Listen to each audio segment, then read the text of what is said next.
Shabbat Shalom, and wishing everyone a happy and healthy new year. God willing, 2021 can only be better than 2020. This Shabbat, Parsha Vayigash, we read one of the most powerful and I think most emotional narratives in the entire Torah. It begins with the words Vayigash elav Yehuda, and Judah approaches Joseph. Joseph's identity, of course, at this point still unknown to the brothers, and he pleads with him on behalf of his younger brother Benjamin. Let's back up in the story a little bit and remind ourselves that the brothers had come down to Egypt in order to obtain food.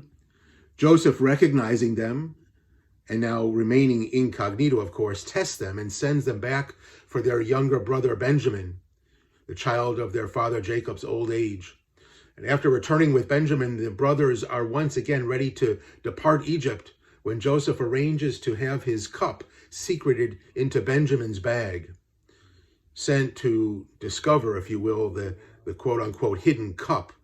The guards bring the brothers back once again. Joseph tests them one more time now, saying that he will now keep Benjamin while the others may leave. And it's at this pivotal moment, at this point, that the Judah, the brothers whose idea was to sell Joseph to the passing Midianites in the very first place, he comes forward now, offering an emotional plea. And this is where our Parsha picks up. Judah reviews the events of up until now, the conversations with his father and the conversations with Joseph. And then he offers these heart-rending words. He says, "Now, therefore, when I come to my father and the boy, that is Benjamin, is not with us, seeing that his life is bound up with the boy's life, nafsho kshura b'nafsho. And it shall come to pass when he sees that the boy is not with us, he will die. And we shall bring down the gray hairs of our father with sorrow to the grave. Now, therefore, I pray you, let me remain instead of the boy to my Lord, and let the boy go with his brothers." Joseph, unable to contain his emotions, at this point reveals his identity, and he says, "Ani Yosef, ha'od avi chai, I am Joseph. Does my father still live?" The Midrash, Tanchuma, on this section of the Torah, suggests a very different account of the conversation between Judah and Joseph. Joseph and Judah standing there having this conversation. Judah says that "How can I go to my father when the boy is not with me?" Joseph then says to him, "Come, let us debate the matter. Have your say and then arrange your arguments." And when Judah immediately called to his brother Naphtali, he said, "Go and see how the markets there are in Egypt." Whereupon he leapt forth and returned, and he told him, "There are 12 of them." Said Judah to him, "I shall lay waste to 3 of them, and the rest of them, each one of the brothers will be able to take one." His brother answered him, "Judah, Egypt is not Shechem. Should you destroy Egypt, you're going to destroy the entire world." Judah immediately became furious, and he raged at the top of his voice. And the Tanchuma goes on to discuss the continuing conversation. Judah says to Joseph, "Knowest thou that from the beginning of you sought only a pretext. You didn't say first unto us, your spies. Then you said, to see the nakedness of the land you have come to spy. You have stolen the goblet, and you did swear that the life of Pharaoh the wicked, whereas I swore on the life of my father, the righteous one. If I unsheath my sword, I shall fill all of Egypt with corpses," Judah says.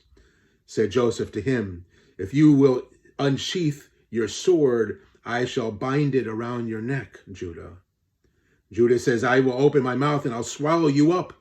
And Joseph says, "If you will but open your mouth, I'm going to stop it up with a stone." Judah says, what shall we say to father?" Joseph responds, he says, "I have already told you, tell him, the rope has followed the bucket."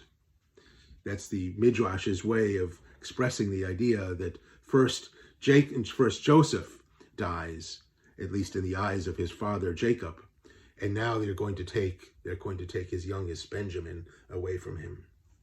Joseph says, "Do you not say that your brother is one of those, isn't your brother one of those who has died? I purchased him. I'm going to call him, and I will come to you. He began to call, Joseph, the son of Jacob, come to me. Joseph, the son of Jacob, come unto me. Speak with your brothers who sold you. Whereupon they looked at the four corners of the house. Said Joseph to them, wherefore do you look hither and thither? I am Joseph, your brother. Whereupon their souls flew out, and they could not answer him. Said Rabbi Yochanan, woe to us on account of the day of judgment. Woe to us on account of the day of retribution. The Holy One, blessed be he, performed a miracle for them, and their souls returned.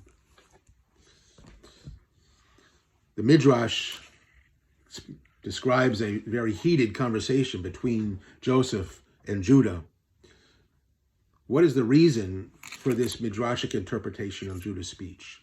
Why does the Midrash imagine such a dramatic exchange between Joseph and Judah? Joseph could not have, according to the biblical account, said these things to Judah. And Chama Leibovitz suggests a brilliant interpretation. She reads the entire heated exchange between Judah and Joseph as Judah wrestling with his own conscience. She writes, the more Judah announces the injustice of Joseph's conduct, the more his own conscience reminds him of the injustice that he had inflicted on Joseph.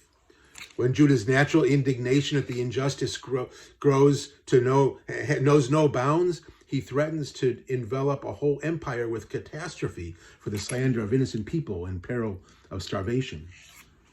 Once Judah, who here represents all of the brothers, had reached the stage of not being able to return to his father without Benjamin being prepared to give his own life for him. Once he does that, the wrong they had all originally perpetuated against their other brother was atoned for, and Joseph could reveal his identity to them.